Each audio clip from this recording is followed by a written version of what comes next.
ఆ బండి తీసి పేరుతాను అక్కడ పెట్టావు. ఆ డ్రెస్సింగ్ టేబుల్ దగ్గర ఉంటుంది చూడండి.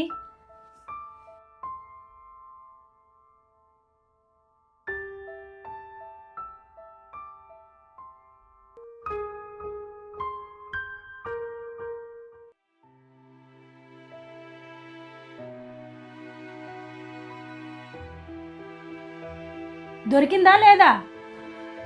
దొరికింది. నీ దగ్గర డబ్బులు ఉన్నాయా? ఉన్నాయి, చెట్టు దులుపుకొని వస్తాను. లేకపోతే ఏంటండి, నా దగ్గర డబ్బులు ఎందుకు ఉంటాయి? సరేలే, త్వరగా వచ్చేయండి. నిజంగా నీ దగ్గర డబ్బులు లేవా? అబ్బా, ఉదయం నుంచి డబ్బుల గురించి అడుగుతున్నారు, నా దగ్గర ఎక్కడ ఉంటాయి?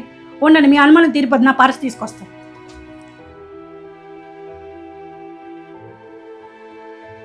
చూడండి, 50 రూపాయలు ఉన్నాయి. అయినా మీ శాలరీకి ఇంకా 2 రోజులు టైం ఉంది. ఇంక నా దగ్గర ఎక్కడ ఉంటాయండి? ఈ మధ్య పెట్టిలో కూడా దాస్తున్నావు కదా,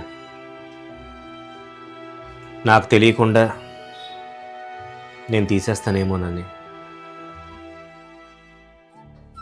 మీరు చూసింది ఈ పెట్టెలో డబ్బులే కదా? ఆ డబ్బులే. ఇవి దాచింది నా కోసం కాదండి, మన అప్పుల్లో అసలు తీర్చడం కోసం.